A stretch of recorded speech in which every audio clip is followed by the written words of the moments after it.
we've got such a good turnout is because we've got our, I did actually check the statistics, and we have our most, best word to use, prolific speaker for the Historical Society of South Australia in its 22-year history.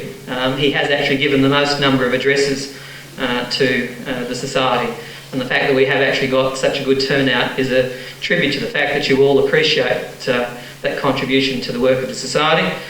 He's been in South Australia since the late 1960s, and I think probably since the time he came here has been an ardent advocate of the study of South Australian history.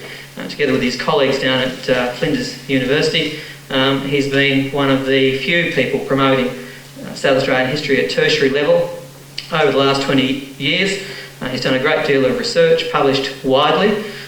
He's currently Associate Professor of History at Flinders University, recently appointed by Mr Brown as Chairman of the South Australian Constitutional Advisory Committee. I have to get the correct title, South Australian Constitutional Advisory Committee. I think he's also, I think he'll allow me to say, he's a well-known constitutional monarchist. I jokingly said to him before, I hope there are a few good Republicans on the committee as well, and he assures me that there are. He's here tonight to talk to us about a political topic. Given the nature of recent events and events of tomorrow, we couldn't have timed it better, but we can't claim any credit. We didn't know Mr Keating was going to call an election for March the 2nd. He's here to talk to us tonight about Playford, politics and Parliament. Would you please make welcome Dr Peter Howell.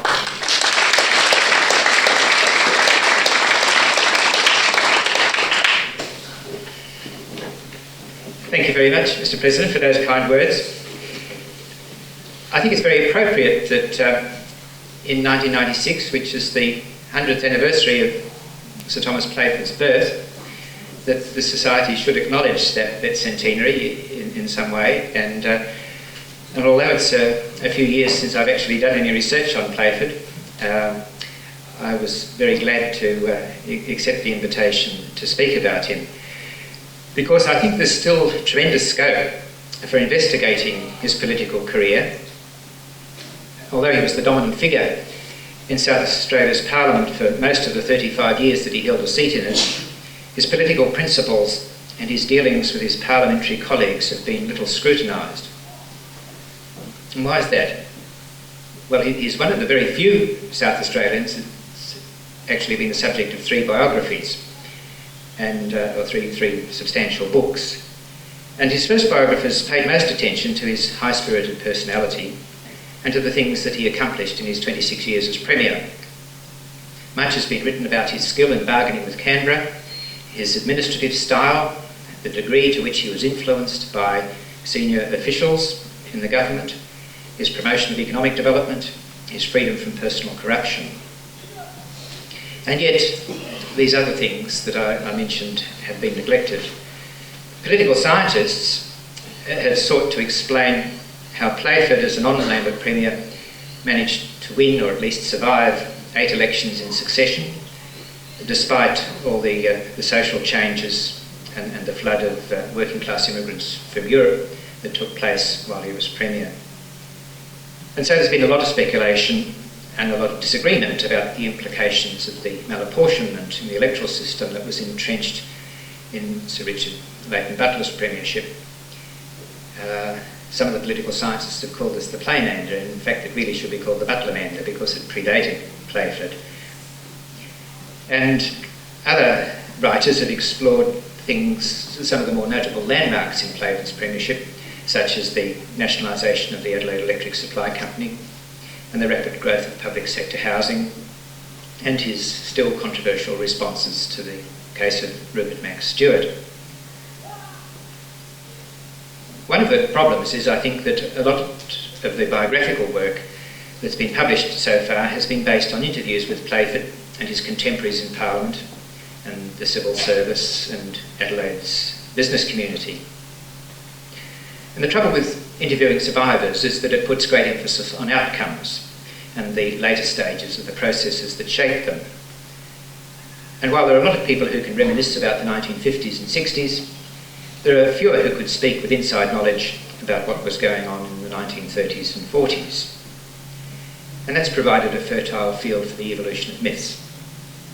As well, like so much writing on South Australian history, a lot of the popular literature on Playford suffers because its authors paid no attention to what was going on in other places. People who admired his role in encouraging the dramatic growth in the secondary industry and mining and urbanisation, which took place during his premiership, have tended not to notice that precisely the same phenomena were occurring in other states of Australia throughout that period. In the nation as a whole, more people were employed on farms and in factories in the 1930s, but by 1965, factories employed 3 times as many as farms. In other words, for all Playford's efforts, South Australia was just managing to keep pace with national developments. In some fields, such as the reticulation of water and electricity, the provision of adequate roads, schools, hospitals, libraries and port facilities, South Australia was struggling, in some cases half-heartedly, to keep up with the achievements of its neighbours. In other matters, South Australia lagged behind as a result of Playford's prejudices. For example, his opposition to the teaching of foreign languages in the schools, on the ground that English is good enough, served to limit the capacity of many able South Australians to participate effectively in trade negotiations and diplomatic work. Another prejudice manifested itself in his policy that the provision of a decent standard of living for orphans and some other categories of disadvantaged people was a matter for private charity, not for the public purse. Even Playford's style of leadership and his dealing with successive prime ministers will be better evaluated and seem less remarkable when they're compared with the records of the more outstanding premiers of the other states, like Albert Ogilvie and Robert Cosgrove in Tasmania, Forgan Smith in Queensland, Albert Hawke in Western Australia, and Sir Henry Bolte in Victoria. One of the greatest untapped sources on Playford's premiership lies in the extensive archives of his official correspondence. And reliance on oral history has led biographers to assume that because Playford transacted so much business by telephone, and because he often acted impulsively, the written record doesn't matter. Stuart Coburn says as much in his book. In fact, the archival documents record not only decisions reached, but the correspondence and telegrams and reports and memoranda from businessmen, civil servants, fellow politicians and all manner of experts which helped to shape Playford's thinking. And they constitute a wonderful field for research and contain much that can amplify or modify earlier appraisals of the Playford era. The scope for quite a number of books or doctoral theses in those records. The other but vital neglected sources are the official reports of the parliamentary debates, sometimes nicknamed Hansard. Attention has been paid to Playford's peculiarly harmonious relationship with the leading Labor parliamentarians, especially Nick O'Halloran, who once was reported as describing Playford as the best Labor Premier South Australia ever had. But even the treatment of that subject has so far relied mainly on oral history. It seems that too much has been made of Playford's monotonous delivery, his poor syntax, and his mispronunciation of many everyday words. Stuart Coburn has speculated Hansard reporters would have had a hard job tidying up his language. And yet the same writer adds that these reporters had acknowledged that Playford was always able to make his meaning clear, and so it seems reasonable to treat the official reports of his speeches as reliable representations of the points that he made in Parliament, even if some of his solecisms were eliminated from the printed record. What Playford did and said in the House of Assembly throws important light on the man himself, his ideas and his relationship with his fellow members of the Liberal Country League. And let me offer a few examples of what the relevant 69 volumes of parliamentary debates reveal. When I first began this, it seemed that Playford was an unusually insolent and disloyal backbencher, always concerned to cut a figure and quick to ridicule his party's leader. Further research has supported that conclusion, though it needs to be said that non-Labor parties in Australia used to try to distinguish themselves from Labor by emphasising the autonomy of their parliamentarians. At the 1933 general election, the Liberal Country League had won 29 of the 46 seats in the Assembly, and that allowed considerable scope for conscience votes, or even occasions when a cabinet minister was permitted to speak against government bills as well as private bills, something that would be unheard of nowadays. And the pattern persisted even in the years when the LCL lost its majority and had to rely on independents to keep it in power, to the point that after Playford himself became Premier, he could sometimes ignore dissent from conservative elements in his own party when Labor members were willing to support his more radical initiatives. But that's jumping the gun a bit. In the meantime, as a backbencher, he became the scourge of the Butler ministry. Playford's ebullience was made manifest in a dramatic way at the outset of his parliamentary career. Unlike most new members who are content to wait and watch for a while, sometimes for months, before they seek to catch the Speaker's eye, Playford commenced addressing questions to ministers right away and made his first speech on the second sitting day after he'd been sworn in. His approach was so aggressive that he was soon denied that freedom from interruption traditionally extended to a new Member of Parliament delivering a maiden speech, and a casual visitor could have mistaken him for a member of the Labor opposition. He began by scorning the competence of the Employment Promotion Council to administer land settlement schemes on the ground that only one of its 20 members had ever attempted to make a living from the land.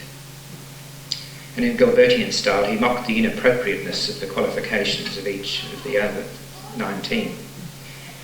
He proceeded to denounce a government scheme for closer settlement at Mount Crawford, submitting that the indifferent quality of the soil and the brackishness of the water in that district had convinced him that the number of families being settled there was twice as many as the land could support. He then named and ridiculed the suitability of those who comprised the Transport Control Board and offered several examples of what he styled the absurdities in the policies they were pursuing. He denounced them in particular for promoting road transport monopolies and setting fares and charges up to 2 or 3 times the actual cost, including the driver's wages, the actual cost of carrying passengers and goods, as well as for taking a rake off from each monopolist, which amounted to taxation by stealth. Although he thought that government had a responsibility to act with prudence and foresight when it encouraged returned soldiers to settle on the land, he also indicated that it had no obligation to rescue businessmen who bungled their ventures. He answered a puzzled interjector, in fact the Premier, by declaring, "It's not our business to worry whether people go broke or not." Ministers and opposition members reacted angrily to his diatribe, but he pressed on and wouldn't yield until Premier Butler conceded the principle that in all the districts where there was no rail services, transport should be uncontrolled. Well, that maiden speech charted Playford's course for the next 5 years. At a time when more and more governments around the world were concluding that they must spend their way out of the Depression, he had raised the banner of laissez-faire liberalism. His wash-fish attitude to ministers, scolding them for playing the parish pump, for procrastinating and answering parliamentary questions, and because of their repeated failures to exercise leadership and influence policy in their departments, his chiding of them for their uncritical acceptance that everything the civil servants told them, his complaints about the inefficiency of the police force, his scathing critiques of statutory authorities and their follies and pomps, and his hinting that some board members might be corrupt as well as incompetent, all show that he was on the make. He also exhibited a certain sense of fair play, and not just in the case of soldier settlers. For example, in the 1933 budget debate, speaking on some cuts in educational expenditure intended to help the state's deficit, he said the government made a big mistake in passing the cut on to teachers and not making it apply to the inspectors or the superintendents or the director of education. 2 ministers, Shirley Jeffreys, the Attorney General, who was rendered speechless when Playford put lawyers on a par with burglars and housebreakers.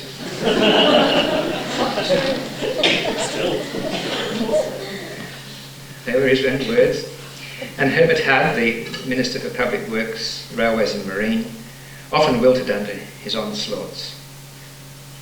And hapless Howell used to appeal to the House rather pathetically because saying Playford was so constantly being satirical at my expense. But this only encouraged further needling and sometimes prompted another playful maverick, Archie Cameron to join in the fray. On the other hand, when Playford did agree with the principles of new government initiatives, he proved himself a valuable ally in debates. At the next parliamentary session in September 1934, he introduced his first private members' bill to authorise the Returned Sailors, Soldiers and Imperial League of Australia, the forerunner of the RSL, to sell and supply liquor in its club premises from 8 o'clock in the morning till 11 p.m. on all days other than Sundays and Good Friday and Christmas Day. And with your permission, I'd like to say just a little bit about that, because it set a pattern for a lot of his subsequent legislative activity as Premier. 6 o'clock closing of hotel bars was enforced in South Australia for more than 50 years, following a referendum on the subject in 1915. It's not so widely known today that certain licensed clubs were always exempt from that restriction, because the referendum question put to the people had mentioned public houses only, said nothing about clubs. And so clubs like the Naval and Military Club and the Adelaide Club had been able to continue serving and supplying liquor 24 hours a day. And that prompted people who didn't belong and who didn't wish to belong to those venerable institutions to seek similar liberality for other clubs. To stop a large-scale proliferation of licensed clubs, which would have undermined, if not destroyed, the viability of the hotel industry, if every club in South Australia could serve grog in the evenings but the pubs had to shut at 6, a new licensing law enacted in 1917 decreed that the only clubs which could be licensed to sell alcoholic drinks without any time limits were those which had been founded prior to the 1st of January 1900 and which either had residential facilities or else had been set up to promote some form of outdoor sport. Now, those restrictions have been perpetuated in subsequent legislation enacted by the Hill Labor government in 1932. And under those rules, the commercial travellers clubs and all the older golf clubs, lawn bowls clubs, yacht clubs had also been permitted to serve liquor round the clock. Clubs founded from the 1st of January 1900 onwards, and older ones that didn't have bedrooms or a sporting purpose, could only obtain licences to serve liquor between the hours of 8 in the morning and 8 of an evening, Mondays to Saturdays. So although the Returned Servicemen's Club had 40 beds, it required special legislation to allow it to serve drinks as late as 11 o'clock, simply because the League hadn't been constituted until 1922. Now, while his parents were teetotalers, Tom Playford appeared to practice temperance in the proper sense of that word, that is, moderation, not total abstinence. I use the word appeared advisedly because there is some scope for further fact-finding on that matter. Besides, as a First World War veteran, he was sympathetic to appeals that ex-servicemen's gatherings, like regimental reunions, which for the most part were held in the evenings, should have proper lubrication. Well, Playford's approach prefigured his handling of the bulk of the legislation he was to sponsor in later years in 3 ways. Firstly, he'd done his homework. In this instance, he'd consulted everybody who could give him advice, like the Chief Secretary and the Commissioner of Police and the Parliamentary Draftsman. Secondly, he argued that his innovations were reasonable. His proposed 11 o'clock limit and retention of the ban on Sunday trading didn't merely reflect his own preferences, they were intended to appear moderate. And thirdly, and most importantly, like academics applying for research grants, he asked more than he really wanted, which gave him room to negotiate and compromise. The League had admitted to membership nurses and the wives of ex-servicemen and 30 honorary members who had not served overseas in the armed forces.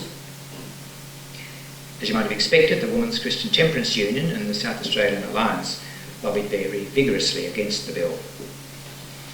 The Women's Christian Temperance Union, for example, submitted that through their experience in the war, men are especially susceptible to the influence of alcohol, and to put increased temptation in their way is cruel rather than kind. A Labor member for Port Adelaide, Albert Thompson, there were 2 Labor members for Port Adelaide in those days. Thompson was also a member of the Salvation Army, led the charge against the bill in Parliament. But the critics only managed to secure adoption of an amendment requiring that membership of the League must henceforth be confined to males who had served outside Australia as members of the armed forces, and that any portion of the British Empire, it didn't matter where, as long as it was outside Australia. And that was really quite an unprecedented and an extraordinary assertion of control over who could remain a member of a private organisation. They had to expel the nurses who served overseas, they had to expel the wives and spouses and the honorary members who'd given them service but hadn't actually served overseas. So, and that extraordinary and unprecedented assertion of control was deemed to be justified on the ground that as the Servicemen's League's premises were being licensed by a special statute, they wouldn't be subject to the jurisdiction of the tribunals which supervised the operations of other licensed clubs. If the bill passed, the club's licence could only be suspended or revoked by passing another Act of Parliament. The nation's indebtedness to its war heroes meant that they had to be treated with respect, but a majority of the members of Parliament agreed that the statute must limit the League's membership and prevent it from being expanded. Not a single member spoke up for the nurses. Nevertheless, the 15 Puritans in the House failed to win acceptance of a further amendment which would have deprived the nurses and the wives of ex-servicemen and other female guests of their rights to purchase and consume drinks in the League's club rooms. So they couldn't be members, but they could still go in and buy drinks. And so Playford had secured what he really wanted. Having achieved his main objects, the bill became law in November 1934. It's curious that Premier Butler, whose career was to end ignominiously because he managed to antagonise all of South Australia's Wowser elements, strenuously opposed the passage of Playford's first bill, and he used arguments which were so inconsistent with his usual liberal views that it seems he was simply relishing the chance for sport with his most troublesome backbencher. Be that as it may, subsequent events proved Butler to be quite wrong in his prediction that the sale of liquor in club rooms until 11 o'clock would unleash irresistible pressures for hotels to be given the same right. On the contrary, the addition of the Returned Servicemen's Club to the list of clubs that were not bound by 6 o'clock closing helps to explain why people put up with the restraints on hotel trading hours, why they were so long tolerated. A further concession granted after Playford became Premier may have also contributed to the outcome. In the 1940s, licensed restaurants were permitted to serve liquor until 9 o'clock at night. Although, as Dr. Dunstan reminisced, with only a mild degree of exaggeration, even as late as the 1950s, it was almost impossible to find an eating place in Adelaide open after 7 p.m, other than street carts selling meat pies and pea soup. Well, Playford's first important early departures from his laissez-faire attitude towards commercial activities occurred when he believed the subject had a moral dimension. And so in 1935 he declared himself opposed to any extension of hotel trading hours on the ground that it would materially increase the consumption of alcoholic liquor. His private members' bill about the RSL had probably led to a small increase in consumption, but he clearly regarded ex-servicemen and their friends as a class meriting special treatment. He couldn't be shaken from his conviction that any easing of the lawful access that the poor and the unemployed already had to drink must be bad, because he'd been so appalled by the abuse of alcohol that he'd seen in Glasgow and other British cities during the First World War. Opening hotel bars in the evening, he insisted, wouldn't reduce the considerable amount of sly grog selling that was taking place in Adelaide, because most of that occurred late at night. He even fought a move for letting pubs stay open until 7 p.m. instead of 6. And from those views, he never wavered. There's no reason for doubting the widespread opinion that his implacability in the matter and his similarly strong opposition to increasing facilities for gambling had much to do with his loss of power when society became more cosmopolitan and less Wowserish in the 1960s. Meanwhile, as the 1930s advanced, it became clear that Playford was making efficiency his watchword. He opposed the policy of spending money on unproductive public works simply to relieve unemployment, maintaining that expenditure was legitimate only when it was based upon some definite benefit to the state. Research in the Parliamentary Library convinced him that only 1.5% of the land in South Australia had sufficient rainfall to make dairying economic. 1.5% as opposed to, say, 37% in Queensland.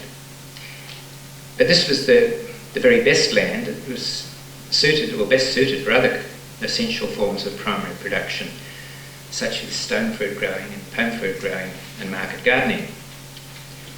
Subsidising dairying in other areas, he said, was folly, even if it meant that South Australia had to import its butter. Likewise, he thought the fact that it cost almost twice as much to keep a patient in bed in some country hospitals as it did in the Royal Adelaide Hospital suggested that there were major discrepancies in efficiency meriting investigation.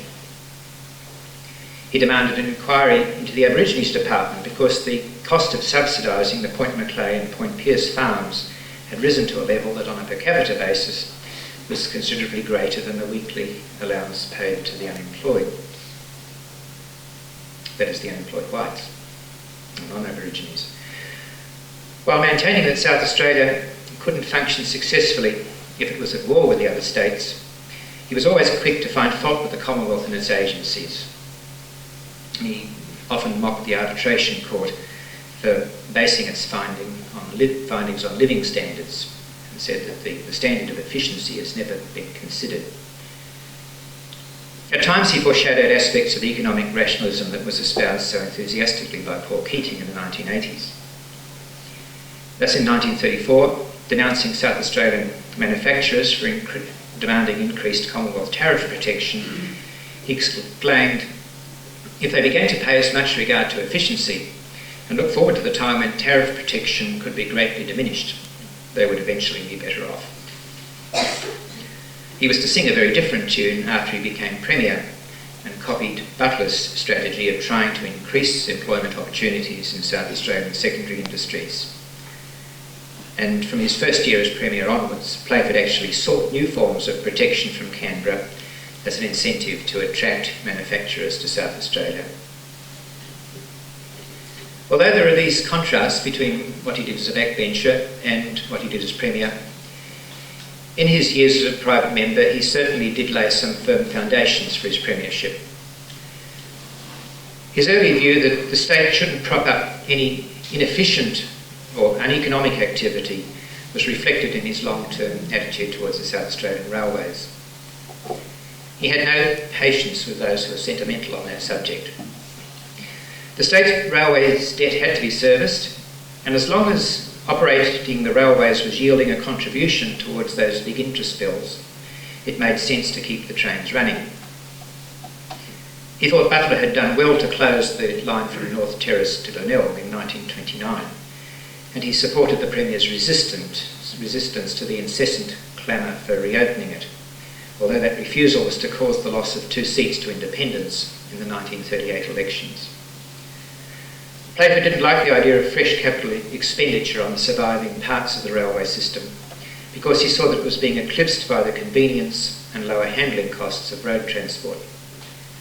When old rolling stock, for example, simply had to be replaced when he was Premier, the Spartan equipment that he ordered, such as the durable but unattractively basic red hen rail cars for Adelaide suburban lines, reflected his low expectations for the network's future. But if Canberra could be induced to foot the bill, that was quite another matter. As a backbencher, he urged the Butler government to take steps to compel the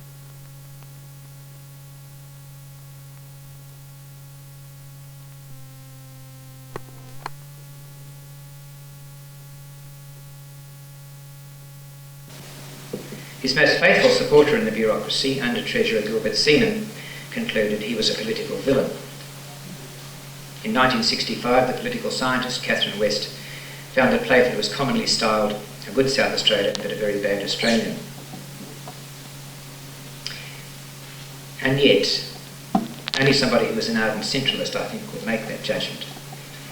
In Playford's opinion, Canberra's politicians were fair game because they had so flagrantly violated the balance of the Constitution of the Commonwealth. In an address to the Australian Institute of Political Science Summer School in 1949 in Canberra, Playford maintained, and I quote, that the process of building up central powers at the expense of the state governments has gone beyond anything contemplated by those who created the Federation. It has gone to such an extent that the states, though still as a matter of law sovereign bodies within their appointed sphere, have in fact become subservient to the Commonwealth. The organisation which the states created is now devouring them. Australia is ceasing to be a federation of independent groups of people and is being changed into a unitary state. Well, he gave in that address lots of examples and illustrations of those propositions, noting that Commonwealth politicians of all parties, aided and abetted by the High Court of Australia, had shared, in his words, destroying our federation. He was especially annoyed that prominent Conservative members of the Commonwealth Parliament, such as Sir Arthur Fadden and Sir Eric Harrison and Sir Frederick Stewart, plus 4 anti-Labor senators, had voted in favour of the Curtin Labor government's legislation which gave the Commonwealth the monopoly of collecting income tax. Their actions had not only contributed to the states receiving a much lower portion of the total revenue from taxation, but had made the states completely subservient to the Commonwealth because of Canberra's growing use of specific purpose and conditional grants. As a result, Playford observed, every state of the Commonwealth today is in financial difficulties and will be drawn deeper into the morass in the future. Because the men of Canberra had so improperly undermined the efforts of the constitution makers to prevent the growth of central power in the Australian Commonwealth, Playford had no qualms at all in employing every available means to ensure that South Australians had received the best possible share of the national cake. If Canberra was being Machiavellian, well, Playford would be Machiavellian too. Like all politicians, his behaviour was sometimes inexplicable. For example, although he'd been one of the few who'd voted against legislation for licensing of bookmakers in 1934, once it became clear that the bill would pass, he was the only member to speak against an amendment which made it an offence for a bookmaker to make bets with minors. Very peculiar. Just as puzzlingly, his opposition to the central purpose of that bill was utterly at variance with the stance he'd taken a year earlier when he'd spoken in favour of licensed bookmakers. On that occasion, he argued that the proposed change would stop the furtive bookmaking operations that were taking place in many hotels. It would put an end to the power of Adelaide's underworld in masterminding those activities, and it would free the police from pressure to act corruptly. He even declared, "I do not consider that betting in a mild form is a great evil." And one can only assume that his complete turnaround on this issue owed something to his perception that Puritanism was in the ascendancy at that time. For all the talk about Playford's refusals to accept complimentary theatre tickets being a mark of his impersonal integrity, and despite his general hostility towards calls for better salaries for parliamentarians, it cannot be denied that in his constant railing against the Transport Control Board and other government agencies, in his years on the backbench, he was actually criticising policies which adversely affected his own pocket. For example, it's obvious that without the transport regulations, the produce of his orchard could have been carried to market for a third of the cost. Other regulatory activities, which he scorned with equal vehemence, affected the profitability of the business operations of some of his constituents in the electorate of Murray. For example, he pressed for and secured some rebate of water rates when water restrictions prevented people from obtaining their entitlement of 1,000 gallons for every 20 pence worth of rates levied. Just imagine 1,000 gallons for 20 pence. And if you didn't use it all, you got a rebate of your rates. His denunciation of controls on milk quality must have further pleased a number of his electors. They also exhibit the depths of his ignorance on some public health matters. For example, he maintained there is no reason on earth for country milk coming into Adelaide to be pasteurised. Playford's long-running scepticism about the efficiency of the University of Adelaide and his anger that many of its graduates were rejecting offers of employment in South Australia to accept better paid jobs in other parts of the nation were paralleled by his doubts about the value of the scientific research being carried out by government departments. He criticised very often the Department of Agriculture for pursuing experiments to improve varieties of fruit, for which he believed there was no demand. What was needed, he said, were some real experiments to help eradicate diseases, especially to discover effective insect control and effective fungus control for the fruit varieties which were in fact being grown commercially. He could well have added by orchardists such as myself. Yet self-interest isn't necessarily a generator of bad policies. I should write an essay on that theme sometime. It's small wonder then that when a cabinet vacancy occurred at the time of the 1938 elections, Butler sought to calm this obviously able but difficult and troublesome backbencher by inviting him to join the ministry. And that considerably restricted Playford's grandstanding.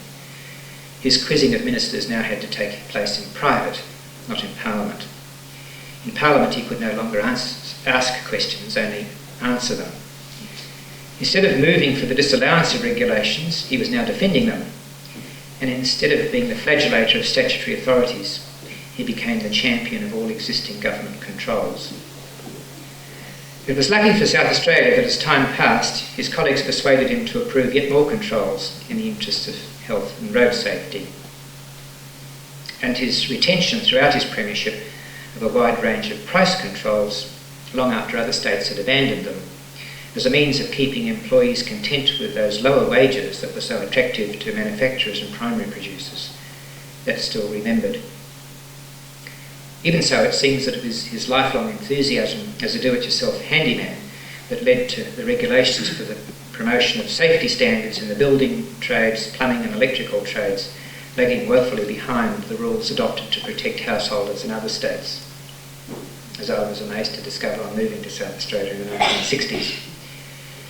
In fairness, it must be added that the succeeding Walsh and Dunstan, Hall, Dunstan, Corcoran and Tonkin ministries were abysmally slow in taking steps to remedy that situation.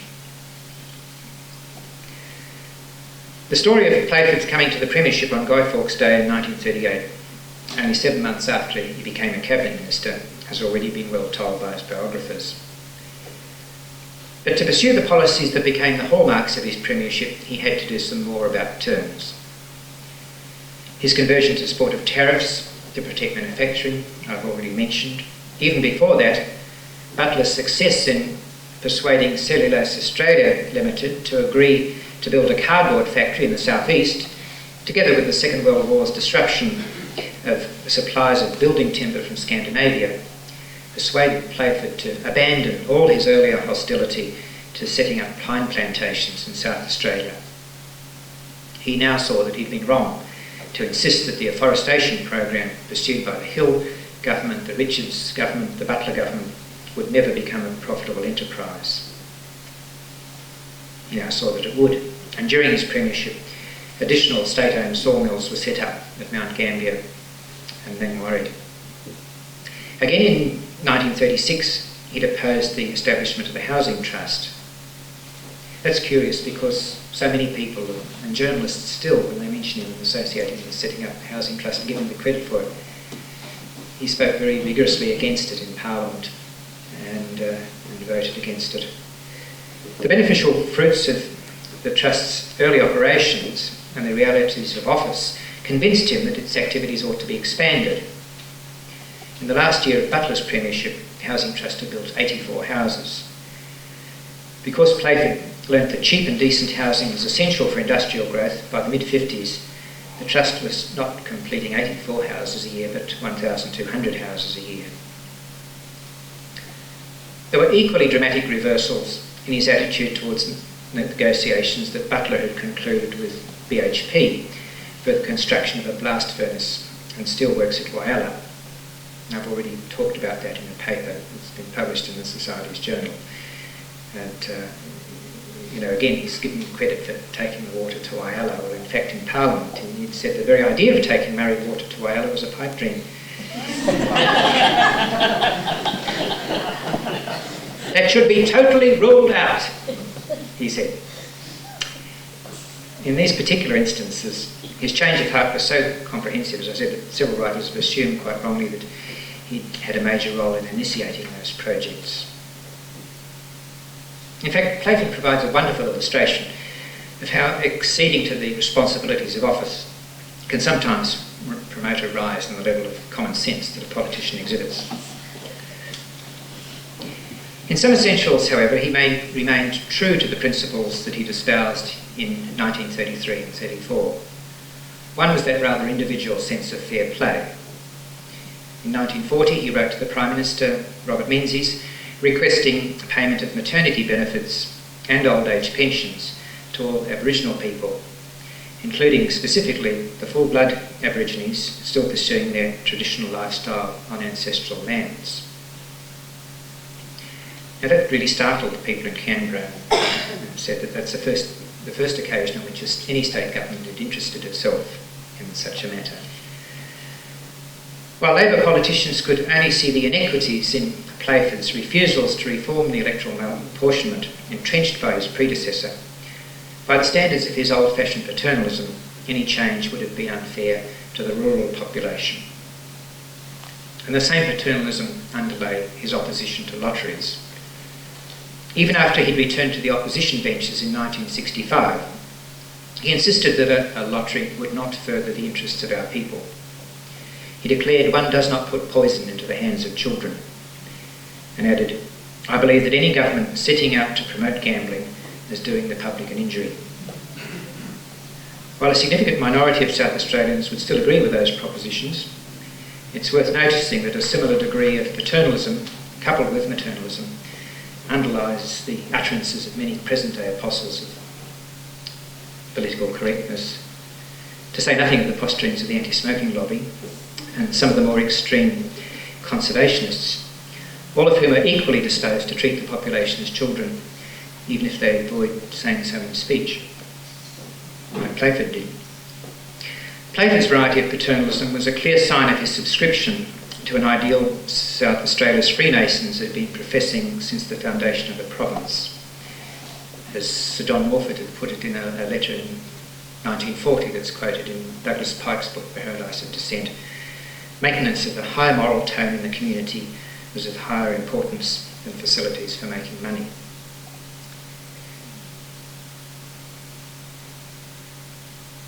Freemasonry really was, I think, Playford's real religion. He wasn't a churchgoer, but had some useful social and other contacts through the Freemasons organisation. When he was first sworn in as Premier in 1938, Playford's party, the Liberal Country League, commanded only 15 of the 39 seats in the Assembly.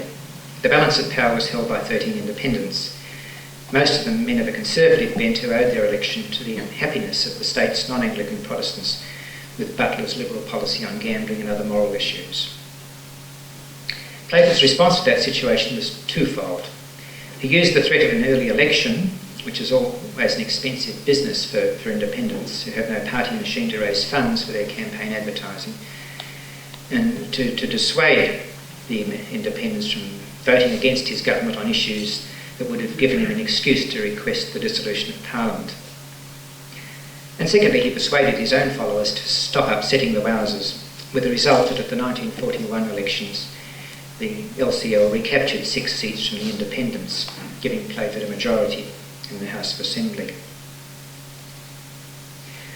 A dramatic change in the Labor opposition's attitude to Playford started in 1940 when he introduced what became the first Housing Improvement Act.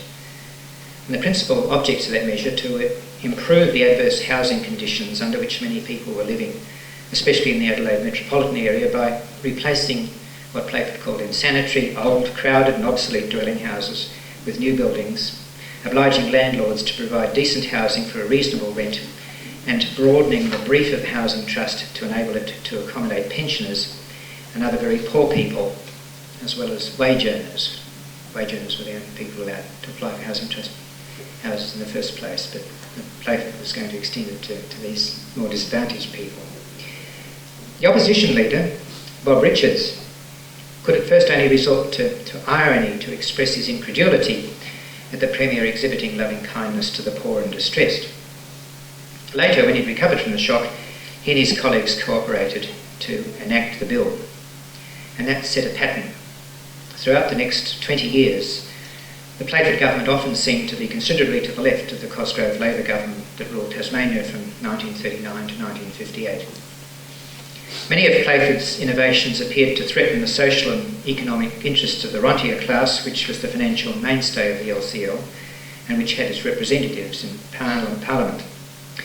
However, he could always count on Labor help to put those measures on the statute book, and the task became easier as younger people entered Parliament. By the second half of the 1950s, for example, a new LCL member for Mitcham, Robin Millhouse, and Don Dunstan, who'd secured Norwood for the ALP, could be found working amicably in concert to give better teeth to Playford's bills, designed to compel property owners to fulfil their duties to the community. Indeed, for most of the 20 years that he was leader of the LCL and the Legislative Council, Sir Collier Cudmore was the de facto leader of the opposition in South Australia.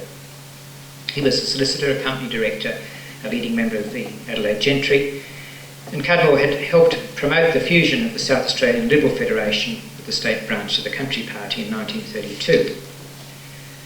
He was a stout defender of upper houses as houses of review, and he insisted on the Liberal Country League councillors convening separately to settle their strategy on government initiatives, and he would never permit them to attend party meetings with their House of Assembly colleagues.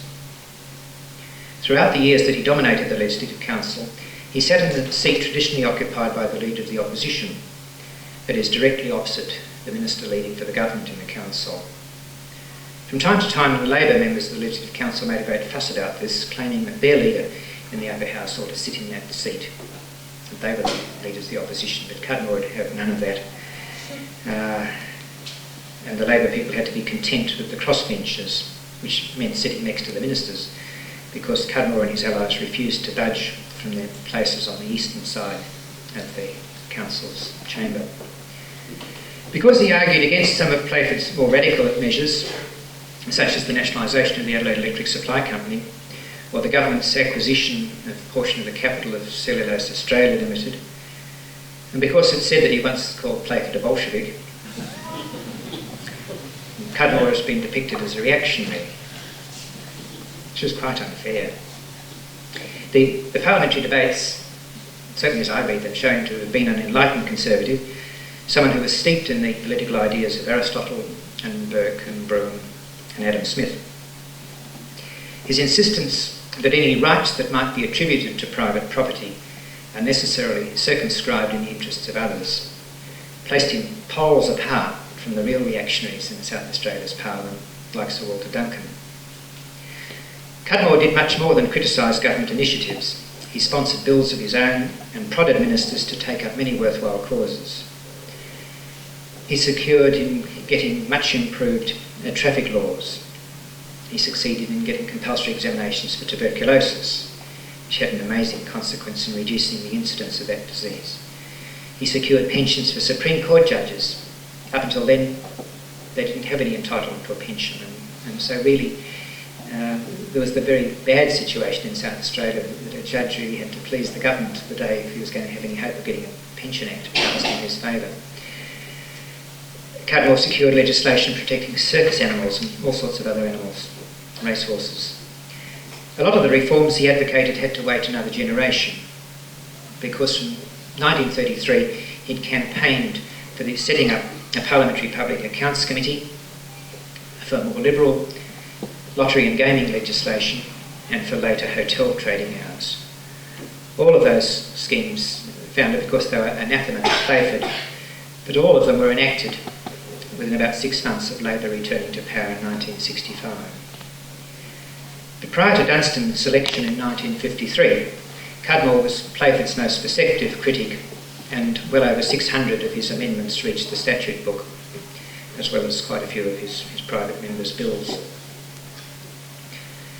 Meanwhile, Mick O'Halloran, who'd succeeded Richards as the de jure leader of the opposition in 1949, even if Cudmore was the de facto leader, O'Halloran lacked the gumption to do his job properly. He once confided privately, "I wouldn't want to be Premier even if I could be. Tom Playford can often do more for my voters than I could if I were in his shoes. Let me give you an example. Every couple of years, when Parliament is about to adjourn for the Christmas recess and members are anxious to get away on holiday, Tom will introduce a bill to amend the Workers' Compensation Act and increase the benefits payable. Now, if I were Premier, a bill like that would be rejected almost automatically by the Legislative Council, where we're in a hopeless minority." So, now I've got a cartoon there. Chung, will you back? This is O'Halloran musing, next time I'll promise deep drainage for the hills. This actually was a cartoon by Gordon Love. No relation to yours, John? No.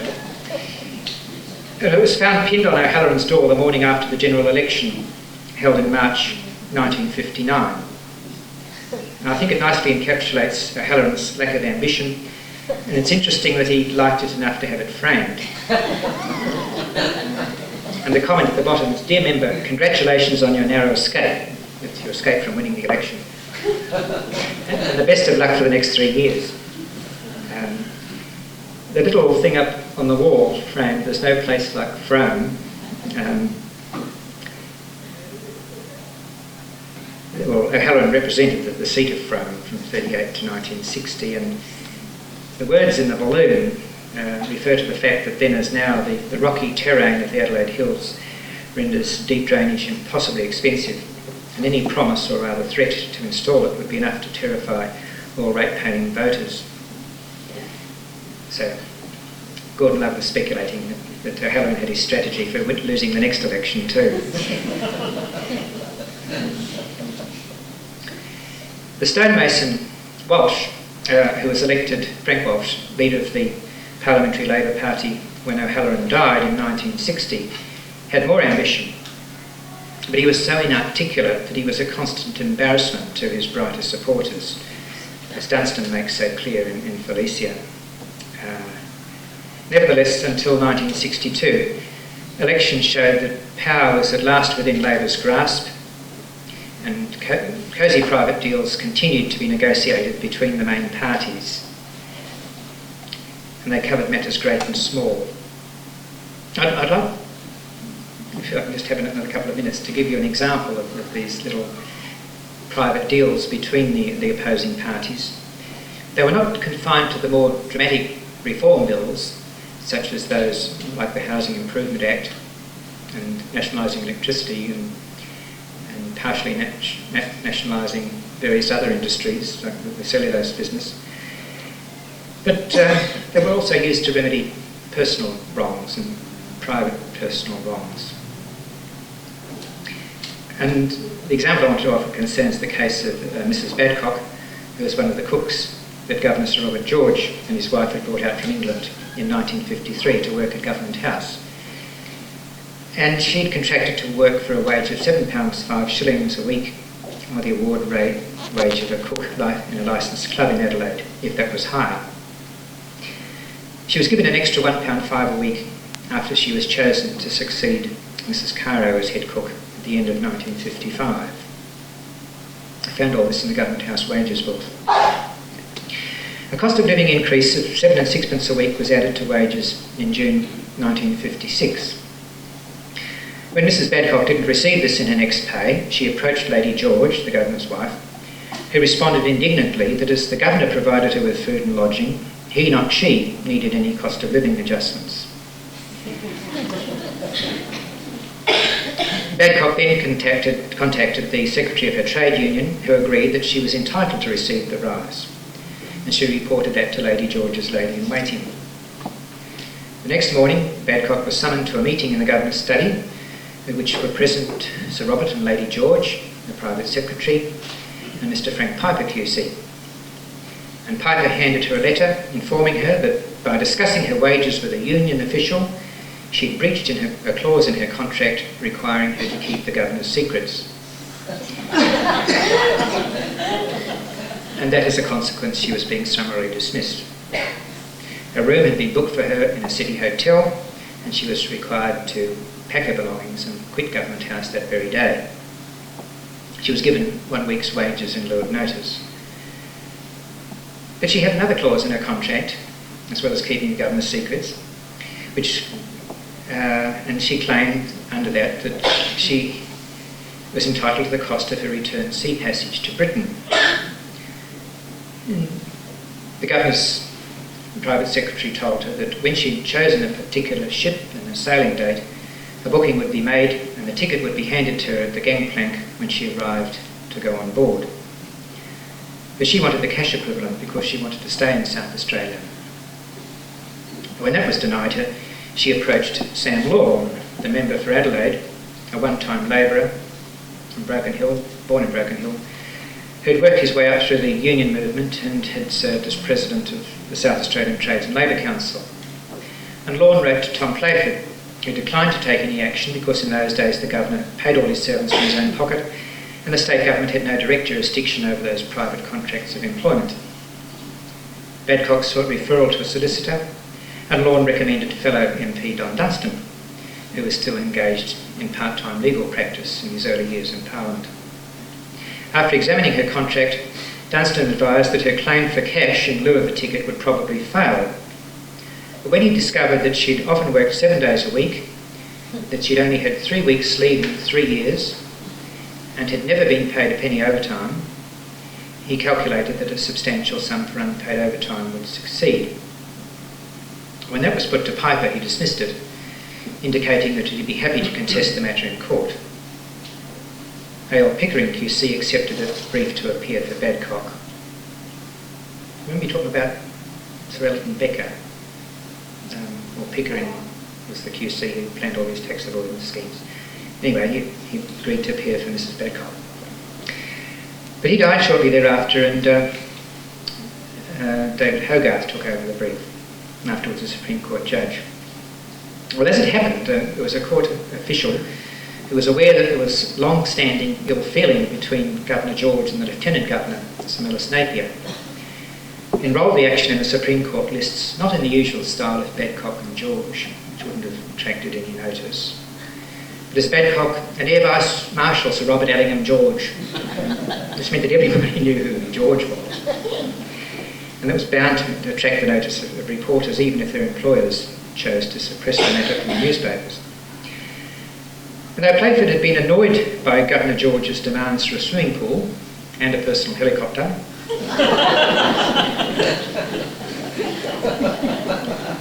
he was concerned to uphold the dignity of the office, the Vice-Regal office. And so he approached Dunstan, offering to fund an out-of-court settlement by inserting a line for £500 in the 1956-57 budget, on condition that Dunstan and his parliamentary colleagues gave an undertaking not to query or to debate the item during its passage through Parliament. Dunstan put the matter to caucus, and the deal went through. And in Dunstan's memoirs, he said everything went happily ever afterwards, but I'm afraid it wasn't like that. Because Sam Lawn reneged on the agreement,